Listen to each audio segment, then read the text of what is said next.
Welcome everyone to a somewhat discussion, somewhat ideological video, just talking about certain ideas about difficulty in video games. You could technically apply some of this to other concepts or certain constructs besides video games, maybe when it comes to just development of potentially software, certain simulations within the real world, but we will be focusing on games because I would assume if you're here, we all enjoy games. That's what we love to do in our pastimes. But people have different subjective thoughts or different ideas of what could make the difficulty of a game. And I'm just here just to discuss some of the few points that I've heard of and some of the things that I know, which I think could interest you and could spark some debate and some discussion on the matter itself. But one thing that we might have to realize is that difficulty is a subjective concept. The reason why I say this is because though fair and fine the game may be the same technically for everyone who buys the game, players are not the same though. Each person within this world that we live in is different from the next. Every player is technically different in a way, one concept or another. So though we may all be playing the same game, the experience of the game might not be the same for all people. That is a major factor, oh my goodness, sometimes I can't speak. That's a major factor that you have to understand when coming up with the development of any given title, is that if you are going to make a game or a simulation, you have to consider that any person who interacts with this piece of software is not the same. You have to keep that in mind, hence things can get a bit tricky when it comes to the balancing of games. Now people may say then, in which situation could that not be the norm? I had said technically the game is the same for all people.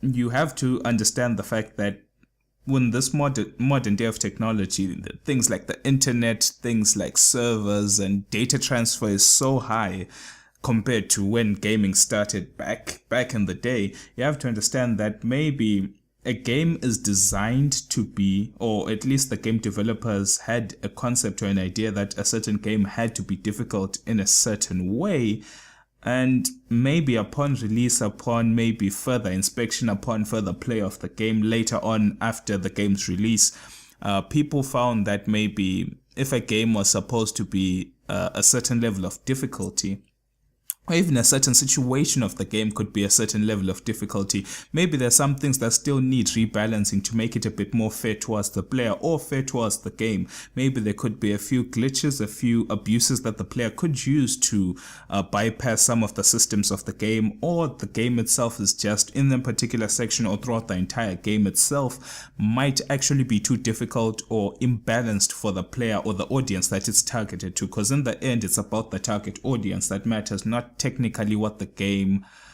is supposed to achieve, but how it's supposed to achieve within the player itself, the satisfaction of achievement, the emotions it's supposed to invoke, and the certain skill sets and experience that the player is supposed to have, visual cues, physical cues, etc.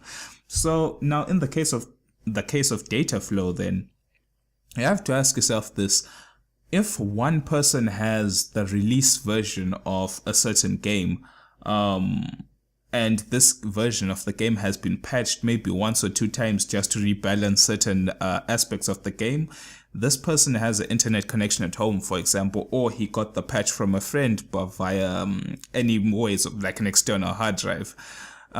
What about the person who's living out in the middle of nowhere with no friends, no colleagues, and no internet connection? He still has the same game compared to the person with the internet connection, but he's not able to update the game. Now, this is the point in time in which, even though the players may be different, the game itself is also now fundamentally different, because the game has changed, the game has been patched, but someone is still playing older versions of the game. So you now have to keep that in mind as the developer when developing your game. Do you foresee that there could be problems? For example, when we come into contact with multiplayer games, potentially within your multiplayer game, there'll be different classes, different characters, or maybe different equipment and game mechanics and systems that each individual player will have the chance to use, whether that be a different fighter in a fighting game, that could be a different gun in a shooting game. You'll have a plethora of items that the player may use in your game to defeat another person.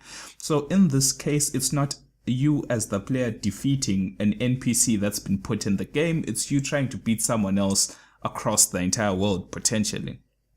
Now, if you as the developer understand this concept that you're going to create this game where people will interact with each other, the mechanics within the game have to be really solid, because if people find a way to abuse the mechanics of the game for better advantages within the game, that it's in itself makes the game more difficult for the person choosing to play the game the way it was meant to be played. Now, that may be a bit convoluted and a bit vague. I'm sorry about that, but let me try explain it a little bit further. Think about this. Let's just say there's a multiplayer game. Let's just say it's a shooting game. Someone finds that, oh, I really like using this certain gun X, for example.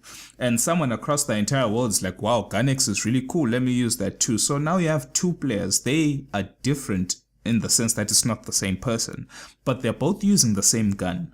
Now, one player realizes that, the gun is supposed to be fully automatic, and has no mode for single fire, which can make it inaccurate when it comes to bullet recoil and bullet spray.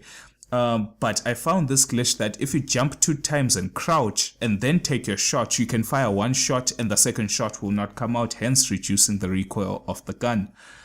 And then another player doesn't know this, he just knows that the gun sprays bullets, you just have to hope that the bullets are on mark.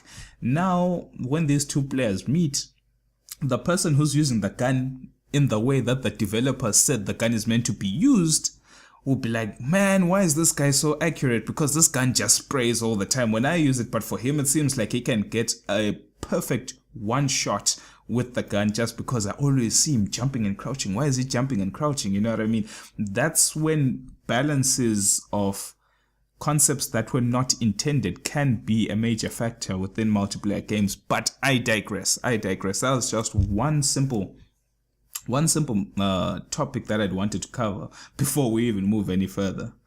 Now back to what I was saying. The internet connection, patching a game, etc. may make the game versions different, but in the end we would assume that everyone would like to patch the game to the most updated, to the most recent version of the game's difficulty. Fair and fine, that's what people gravitate to do, but there are some people. Let me give you one example. Let's just say I'm a speedrunner. I like speedrunning a game. Let's just say I like speedrunning Dark Souls. Maybe there was the time when great swords swung at a supposedly imbalanced speed. It was really fast for the size of the weapon, which made them very dangerous because ultra great swords had high poise damage, they had high damage, they had high range, but technically to compensate, a weapon shouldn't have so many positives with little negatives. So they're like, okay, fine, let's make the swing speed of the weapon very slow, and then let's make the recovery of the swing even slower so as to punish someone using a greatsword if they miss the swing, because the weapon is hefty, it's very heavy, you can't just swing it like you're swinging a twig. It just doesn't make sense. Even in a physical, practical, real life point of view, it just doesn't work that way. So if I'm a speedrunner who has found a route through Dark Souls which utilizes a certain ultra great sword which gives me a certain time, before that patch is implemented to rebalance the ultra great sword, I may be able to actually complete that speedrun. So that speedrun becomes doable, if not easy for me. But then somebody who gets, if that same person gets the patch later on, his shenanigans with the ultra great sword cannot be emulated anymore, hence making the game even more harder without even having to go to options and flicking a switch. So sometimes there are certain nuances, certain little details that you have to keep in mind when trying to create a template for a game, and when updating that template, that for some people the game experience itself might actually change. So as a speedrunner, let's just say that's my career, speedrunning the ultra great sword speedrun in Dark Souls. That's where I get my money from. I impress people by speedrunning the game in a certain way, and I get paid for it. Now when that's gone, I can't do it anymore. I need to find other methods. Then the whole game just changes. The difficulty curve changes, and I now have to go within myself to find different ways, or just quit on the game altogether. It's quite an interesting way of looking at it, but I don't know. It's quite interesting, really. And then there is one last thing on patches, though. Fair and fine, it's not a current big problem. It's not something that people look at it in a very broad perspective. In the case of the global player base of any given game that's updated on a regular or irregular basis, you could also look at regional patches of video games. Now, I've got one example that I know very intimately, I might say, which isn't. How can I say this? Got one example which is influenced by political means, and this is Dota 2. For those of you who don't know, Dota 2 is a MOBA, and it's a multiplayer game, 5 versus 5. You pick up a variety of heroes, you get into the game, you have abilities you may use to attack the enemy heroes. You have to farm gold, buy items so that you can level up and become stronger and win the game, defeat their towers, defeat their throne, and you win. Fair and fine, that may not be the problem. That's okay. The difficulty within that game comes within learning the mechanics of the game, what to do with your different class, with your different hero, and how to defeat the enemy. That's where the difficulty of the game comes from. Hence, there will never be a ceiling or upper limit to the difficulty, because players will always change, things will always change, even the game itself will always change. But then there comes the thing that there is an importance should I say, on visual cues of a video game. I could give the example of what I used to do with Call of Duty. I still remember I played the first Modern Warfare game, I remember a long time ago. And when it came to multiplayer, doing LAN with friends, in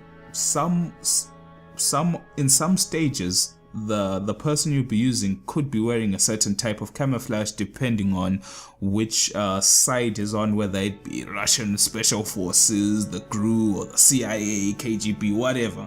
They wore different uniforms. These different uniforms blended differently in terms of camouflage with different environments. So for example, if someone was using very leafy, very green camouflage in a very foresty, leafy green area, technically it's supposedly harder to see the person. So now you've lost potentially a section of your visual cue to identify a player, now which in turn makes the game harder. If I walk into a bush with someone who wants to kill me and I can't see where they're shooting me from, best believe that I'm in a much more dangerous situation than I could if I could see where the person is attacking me from.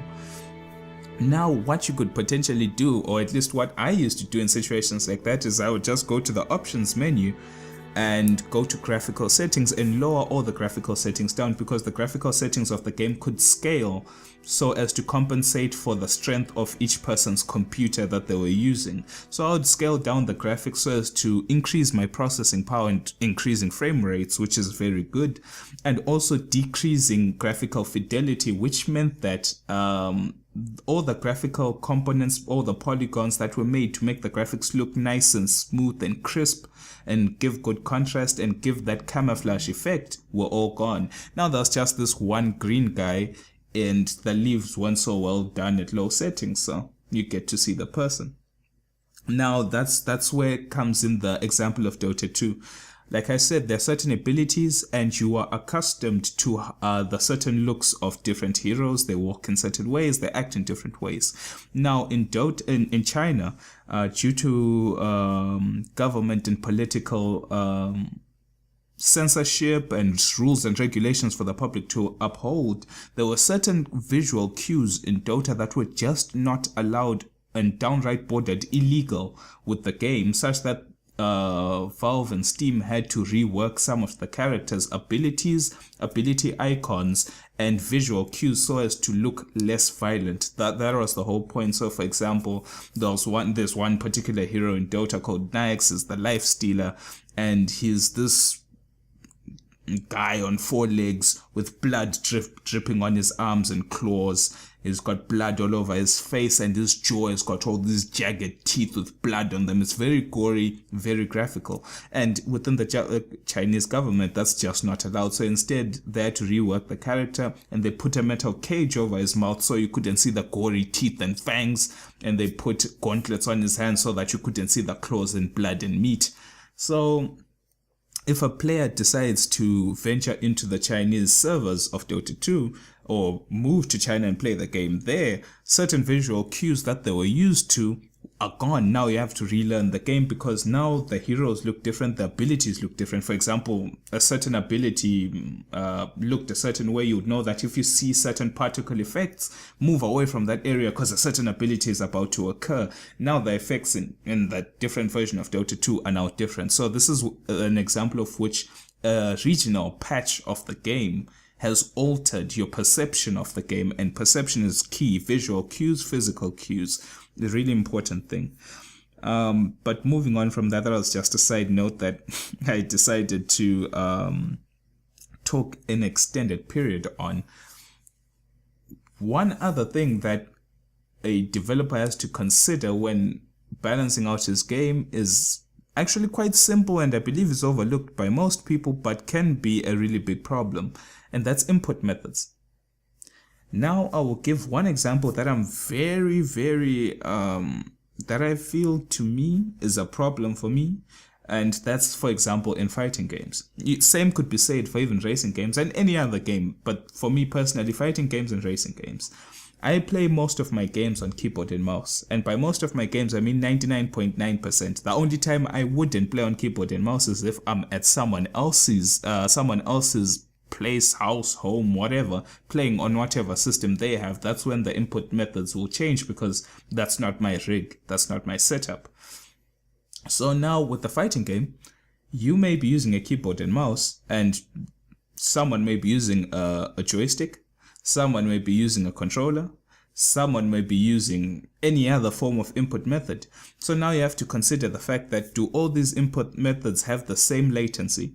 Do all these input methods have the same input accuracy?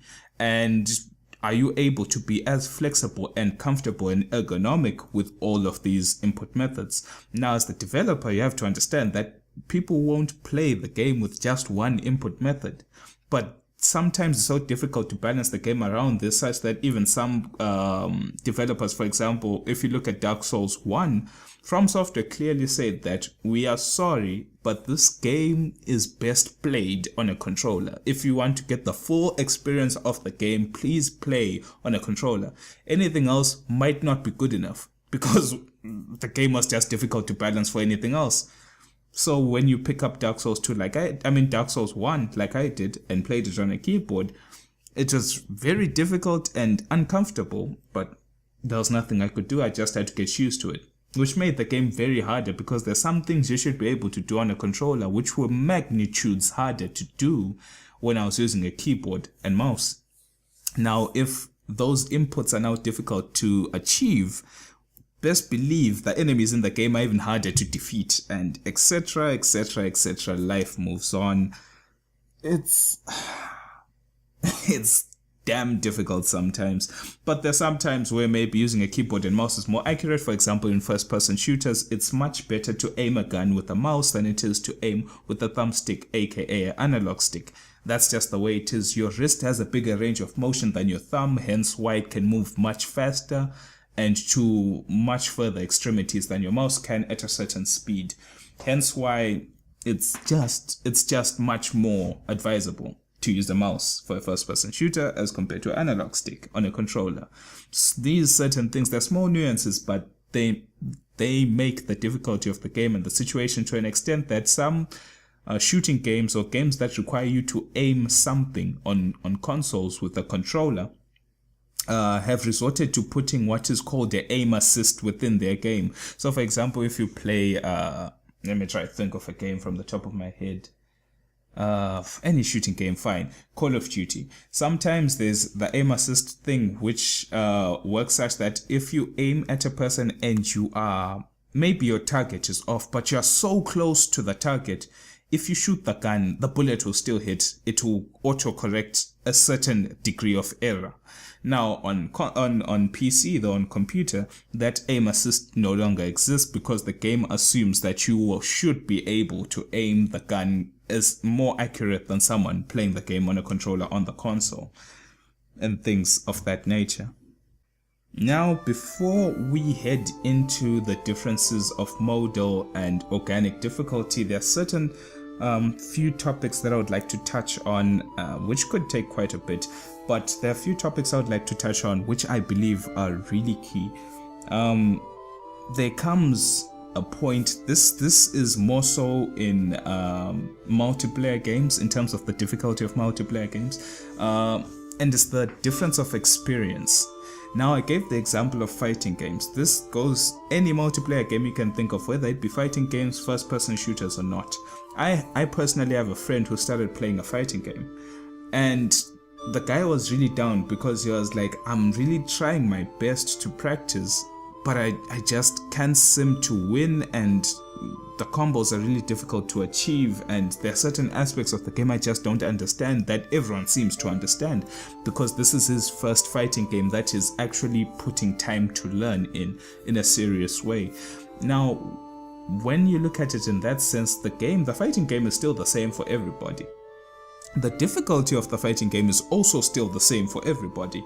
But the fact of the matter is that there's certain things you're supposed to learn that other people have already learned by playing past fighting games throughout their life that he still hasn't picked up. The fundamentals of fighting games, he still doesn't, he's still trying to learn the fundamentals of spacing between you and your opponent, your best normal attacks, your best special attacks, when to achieve these things, and generally how to attack and good ways to defend. These are fundamentals of any fighting game, but someone who already has these fundamentals only now has to build upon them and then learn the new systems and mechanics of the newer game. But for him, he still has to learn the fundamentals and then learn the new game, which gives him a lot more to learn and puts him at a bigger advantage than someone else who's played previous fighting games. So you can look at it from a multiplayer point of view, such that the game, any multiplayer game, might not have easy, normal, hard, or any modal system. It still has an organic system of difficulty towards it, in the sense that everyone is different. You will encounter people who will destroy you and you'll encounter people who are less skilled than you, which will dictate how difficult the situation will become. But I digress. Back to now more concrete ideals when it comes to the difficulty of a game. This may not be modal and this may not be organic, but this is the foundation of enemies and AI within a game. When I guess level designers and enemy placement designers, etc., environment designers come together, they have to give the layout of the environment that the player will be able to play in. The player has to have a certain skill set that is defined that they should be able to do in any given situation of the game. Now you have to understand that, so if the player has a certain skill set or certain things that he has to achieve, there has to be an environment for these things, a place in which you are able to traverse and experience these or use these skill set that you have. Sometimes a game doesn't need to have enemies. That's maybe one perception that people don't understand. Maybe you could just have a game that revolves around you making different, for example, a platforming game that requires you just to make certain different jumps and solving puzzles without necessarily having to kill an enemy. But there are games that have you killing enemies as well. It's just there's various ways to put difficulty within a stage. So they have to come up together and be like, okay, you can do this.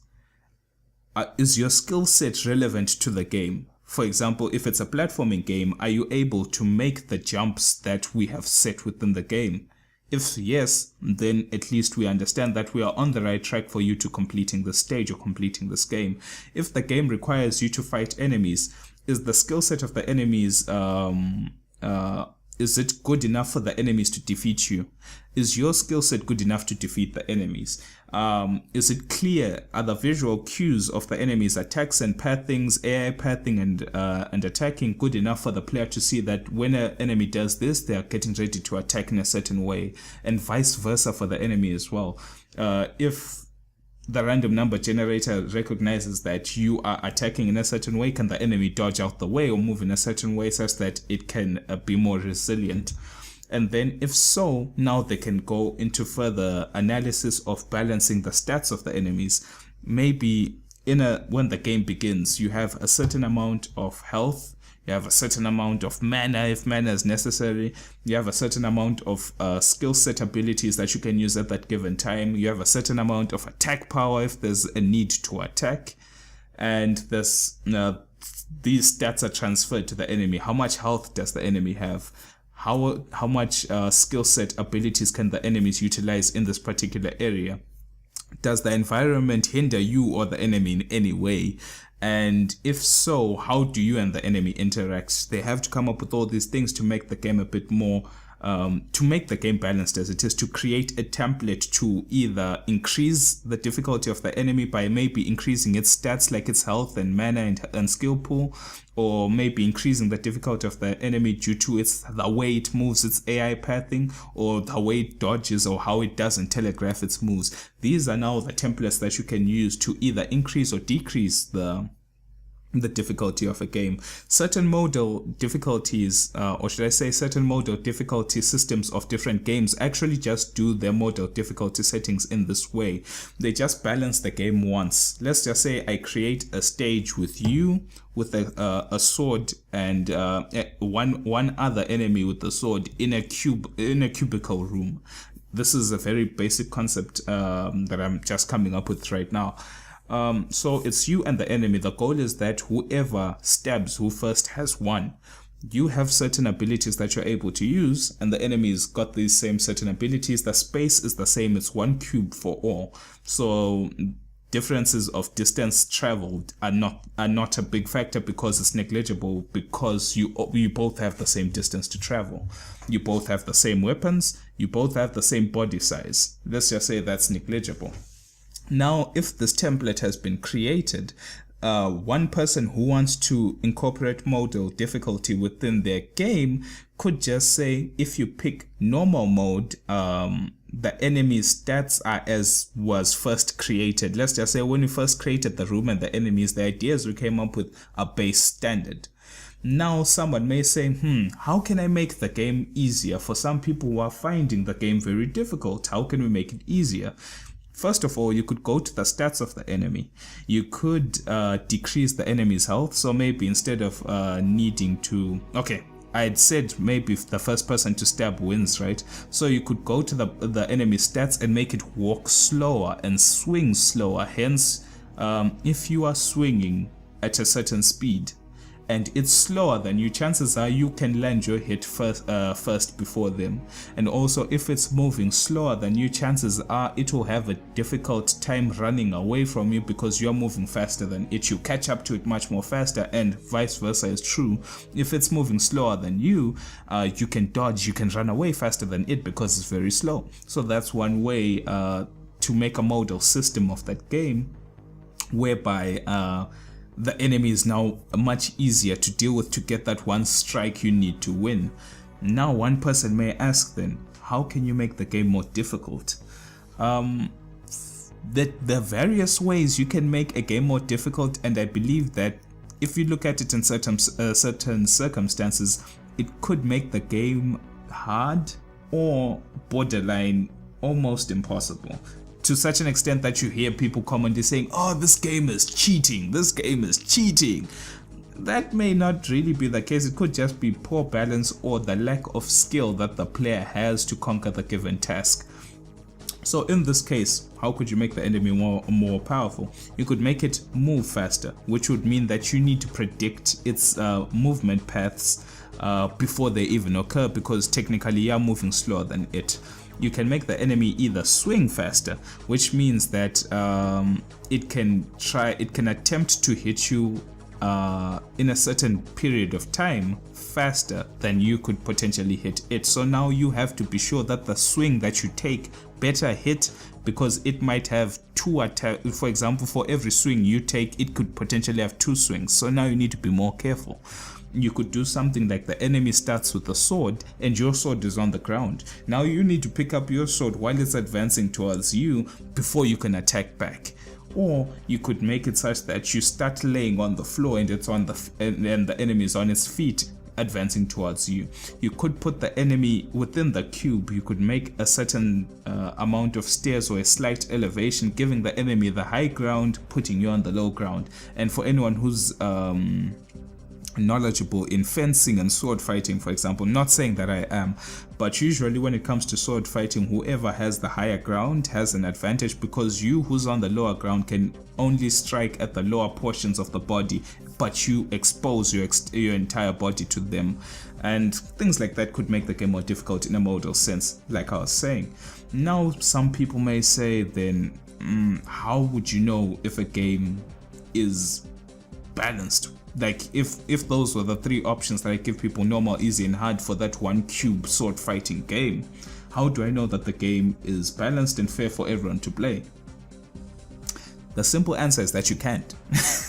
The only way to find out is if you bring people or sell the game, and you can either bring people to test the game, or you could just put the game out on the market and hope that people give you feedback and be like, yo, I believe that this part of your game is broken, or I believe that you did this part of the balancing fair and fine and it's all good. Such things like that can really be it can really be a necessity, because in the end, as a game developer, for example, you need to make money. Most people don't have the luxury of making games for charity's sake without getting any profits, because it costs money to make the games. So now the fact that profits are needed could hinder the fact of game difficulty, because maybe someone who has a great idea might have to end up making the game a little bit more easier, because we want everyone to play the game. We want the little kids to play the game, we want the elderly to play the game, and everyone else in between to play the game. But if you make the game harder, that's less people technically will be more interested in the game, because some people will just downright say this game is cheating, it's masochistic, it's just it's a pain to play, it gives me stress, it's just too difficult, and they'll never play a game again. There are some people who will do that. So sometimes business, in a sense, will hinder certain difficulty balancing, and you as the developer of the game need to take that in mind when you're setting the standards and when you finally decide to reach out and distribute this game that you've crafted. Now the problem is when this certain situation occurs, when it now comes down to balancing the final product, things do get a little bit tricky. Now this is when you've either brought in people to test the game, or you've distributed the game out to people or your market to test the game.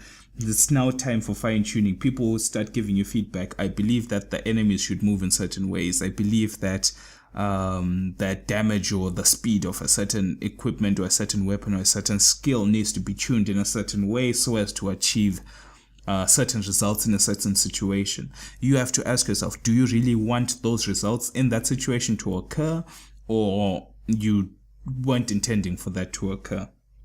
And then this will further influence the level of difficulty of the game.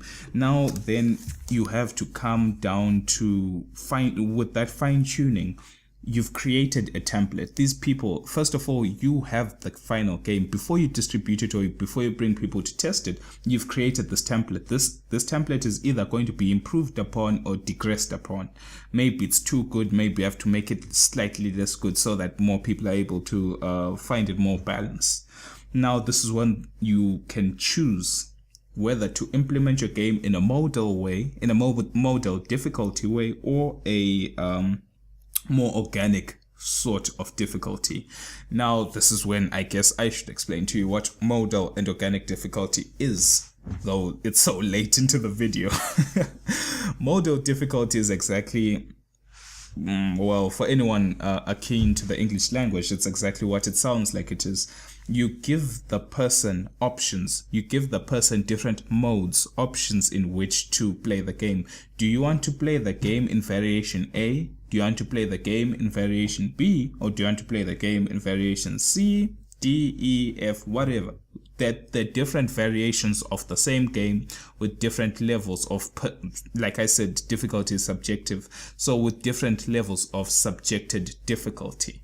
And then when it comes to more organic difficulty, that's when things get a bit tricky. There is no real definition per se as to what organic difficulty is. It's sort of an enigma of sorts.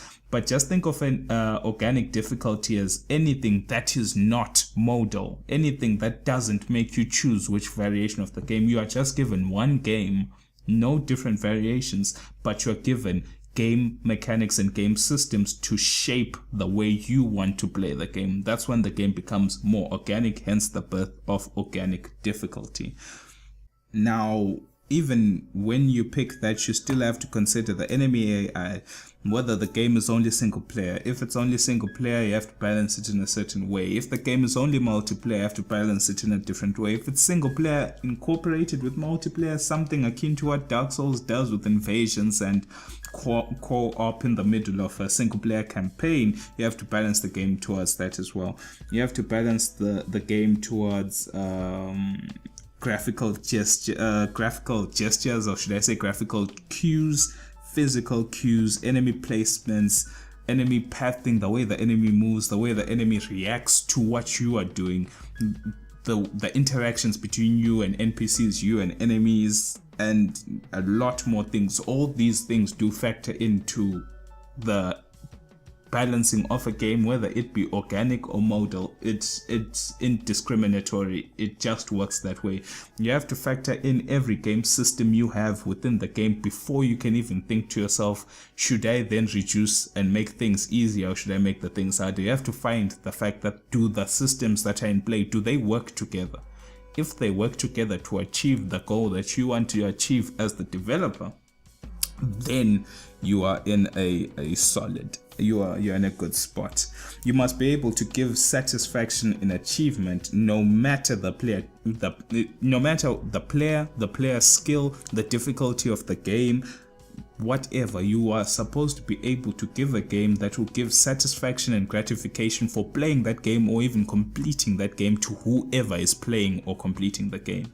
If a game gives no satisfaction and gratification, then less people, I would assume, would want to play a game.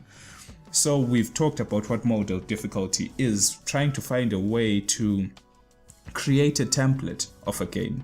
A game is supposed to work in a certain way, and then you are able to derive different variations of that exact same template, which on one side of the spectrum make the game easier, and on the other side of the spectrum make the game much more difficult. And these different variations are the different modes, or the different options, or the difficulty settings which we have come to know as modal difficulty.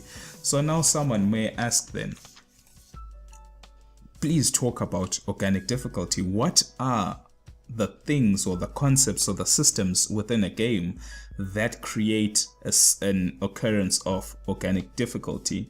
And bear in mind, a modal difficulty game can still have organic elements within the game. For more detail on that, or if you want to experience certain games which are modal difficulty, and I'm not saying that they're perfect games or games that have done this very well, but these are just examples of games. You can look at the Witcher series, you can look at Diablo. Those are just two I can think of right now. Games that have modal systems, games which have easy, for example, very easy, normal, hard, very hard, extremely hard, whatever. They still have those, but within those game sections, there are still ways that the difficulty is still maintained in a semi-organic way. But let me give you just examples of what makes things organic within organic difficulty games. And still bear in mind, like I said, organic difficulty, like many people have said, or many people have come to acknowledge it as. Maybe some people may dispute this, that's fine, but organic difficulty is something that is not modal. You have no choice. You just press start to play and you play whatever the game gives you. That's organic. There's no such thing as press start and then you're greeted with the screen saying, do you want easy, do you want normal, or do you want hard? That does not exist within the game. Now, so you just, so fine, you have this game, so you just play the game as it is, but there are no mechanics that can alter the difficulty of the game. Like I said, there's no screen. So now what can you do? What different things as a developer maybe, for example, you can do to make certain things feel more organic to the player, not that there was an option they could alter. Now here are some examples. If, for example, you're playing an RPG, I used to love doing this back in the day, playing RPGs like Chrono Trigger, Secrets of Mana, Final Fantasy, especially in the Final Fantasy series, I used to enjoy doing this. You're progressing throughout the game, right? You're playing the game as it is. There was no easy, there was no normal, there was no hard difficulty settings. You're just playing the game with whatever you're given. The RPG has different system mechanics towards it, right? You go to a new area of a game, a new area of the game, and you find that the enemies there are just way too difficult. Maybe you are skipping out on equipment that you are supposed to collect, or maybe you're not even supposed to collect, like maybe you just walked past certain equipment by mistake. Maybe you're running away from fights. This in turn, on its own, you've already made the game more difficult for you, because the game has presented equipment for you to use. The game has presented experience for you to gain by fighting enemies, but you chose to run away from everything. So you are come to a new area whereby things are just too difficult for you to progress. The game's difficulty has just increased and exploded in an exponential rate. What can I do to remedy this? This is one thing, like I said, I used to do a lot. You just go back to all the areas that you found easy, or you found relatively challenging but were completable, and just keep on redoing them. Rinse, repeat, grind, kill more enemies, grind, kill more enemies, get more experience, get more gold, get more equipment. Keep on grinding until those enemies become pathetically easy, and then you go back to the new area. And then the new area becomes the test subject. When you go back to the new area and you find that the enemies are still way too difficult for you to do, guess what that tells you? Go back again and keep on grinding more experience, keep on grinding more skill, keep on grinding more equipment until you are able to overcome. When you overcome, then you know, okay, I'm on the right track to further progressing into the game. That's what I would call a way of organic difficulty. When you walked into the new area, there was no switch telling you that, okay, the game has now become much more difficult, prepare yourself. No, the game is still the same for everyone who plays the game. It's just how you got there which dictates how difficult it will be. If it's too difficult, backtrack. My second example, I guess, is something that's derived from Dark Souls and I guess Demon Souls and Bloodborne. Let's just say you find a boss. You can't defeat that boss. If the boss is too strong for you, like I said before, you could backtrack and potentially come back with more experience and more skill and more equipment to kill it. But let's just say that's not an option. But instead, when you reach this boss, there's the potential to do multiplayer. You are able to call upon another player altogether so that you may defeat this boss. Fair and fine in the fact of Dark Souls, yes, we all know that the boss, the more NPCs you summon or the more players you summon, the boss's health gets a small boost. So technically the boss is not the same. Itself still gets a little bit more difficult, but it's not enough to overcome the fact that you now have more players fighting the single boss. The numbers have increased in your favor. And that's another way to do the setting of a game. If a certain section is too hard, guess what? You can bring in other players to help you out, because potentially other players will be able to assist you in fighting the boss. Maybe they have more experience in killing this boss, or they're just better players than you. They can help you overcome this certain situation. But in the case of Dark Souls, though, fair and fine, let's just say you wanted to make it difficult for yourself, you wouldn't summon someone to help you for a boss. But there was no actual reward in doing so. So in the end, when it comes to the satisfaction and achievement aspect of summoning people, other players to help you with the boss, it wasn't really well executed in that regard, because someone can, for example, summon another player or NPC and be given a reward for doing it in co-op, maybe a sunlight medal which you can use to rank up in your covenant. But if you go do it by yourself, you get nothing. There's no ranking in covenant, there's no extra boss weapon, there's nothing. You just complete it by yourself. It was harder, but that's it. You get nothing for taking the more difficult path, which can be a downside, I guess. So which means there's really no reason to not summon someone else when you're tackling a boss in Dark Souls. You can look at it from that point of view. Another way of organic difficulty, though, that it may sound stupid. When I was writing down these notes that I have, it may sound stupid, but it makes perfect sense to me. It ranges back when I was a small little kid. If the game is just too hard, or if a certain section of a game is just too hard, just give the controller to someone else. That no one is stopping you from doing it. If there's a certain boss you just can't beat and you're with your friend, let your friend try. Your friend could potentially defeat the boss for you, and then you can continue with the game. That's also a potential. That ranges back in the day, without internet, without any guides, just you brute forcing the game, trying to gain the skill to defeat the game. When the game is down and out, you're playing with your friends from the neighborhood, you just be like, yo man, can you come over, man, help me with this thing. You give the guy the controller and you see what it does. No one stops you from doing that. It's still an option. And the organic nature of that is that you may choose to struggle by yourself and continue to struggle, or you could just let someone else help you, or let someone else coach you and give you knowledge and experience on how to further tackle that game. This is very interesting in that regard. Now, this is more akin to RPGs or RPG-like games or open world games. Usually in these games there's the main quest or the main storyline of the entire game, and this main storyline has branching side quests which are optional. You can do these if you want to do this.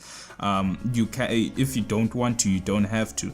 Usually these side quests obtain extra enemies, extra bosses to kill, potentially extra equipment to be obtained, and extra pieces of the story for those who like the story of the game, etc. So now you may tell yourself, okay, there's a boss upcoming, but you are able to go to this optional area to get a certain equipment which could potentially make the boss easier. Now the problem with that is that you've done this optional side quests and it's made the main story boss easier. It can mess up with the pacing and the difficulty of the main story.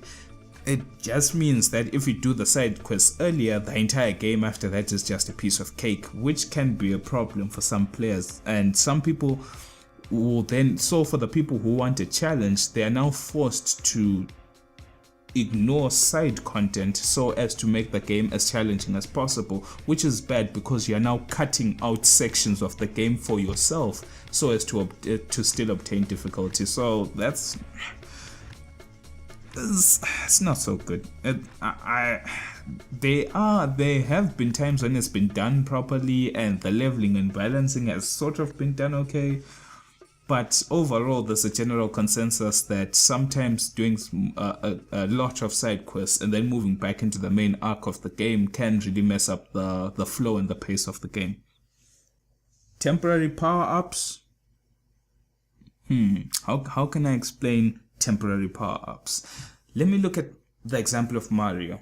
As you're going throughout the stage, you are able to obtain different power-ups. Maybe you bash a box and it gives you a mushroom which makes you grow bigger, which is technically like an extra life, or you may bash a flower which gives you the ability to shoot fireballs at enemies. So now there are some players, let me give you an example. There are some players who tell you that within the completion of within their experience of completing Mario, they found that Maybe, for example, if they get the fireball, the temporary power up fireball that will come at a certain portion of the game, they're able to clear the next consequent bosses, for example, which makes the completion of the game more difficult. So what happens when they miss that power up by mistake, maybe due to platforming or just the difficulty of the time, or maybe an enemy forced him to dodge in a certain way, which made him miss the power up as he was progressing throughout the stage? Guess what happens?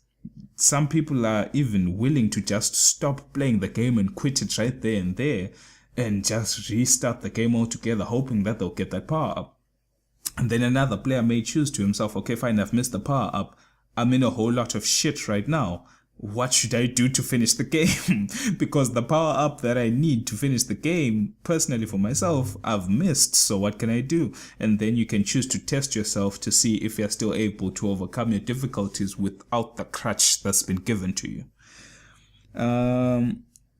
Another way is that you could make enemies level up with you. As your character gets stronger, the enemies get stronger, such that you give the player the opportunity to balance out the enemies. So such that if you want to fight relatively lower level enemies, you have to keep yourself at lower level. If you want to fight the most difficult, most highest level monsters, you have to put yourself at higher level, or anywhere in between to match whatever level you want.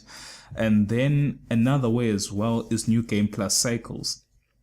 You are able to complete a game, you collect all the equipment, you collect all the souls, you level up, you fight all the monsters, and then you are able to play the game again. The game will get much more difficult, the enemies will get much more difficult, they'll have higher stats, potentially different moves which are harder to react to, or maybe more difficult to see.